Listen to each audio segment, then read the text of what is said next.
خطبہ توجہ سے سنتا ہے، اس دوران خاموش رہتا ہے،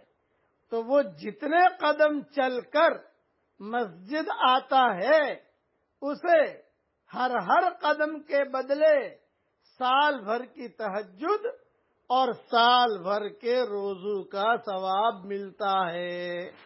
یہ حدیث مسند احمد میں ہے۔ ایک مرتبہ اور سن لیجئے، جو شخص جمعہ کے دن اچھی طرح غسل کرتا ہے، بہت سویرے جمعہ کے لیے جاتا ہے، امام کے بالکل قریب بیٹھتا ہے اور خطبہ توجہ سے سنتا ہے، اس دوران خاموش رہتا ہے، وہ جتنے قدم چل کر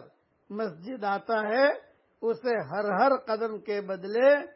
سال بھر کی تہجد، سال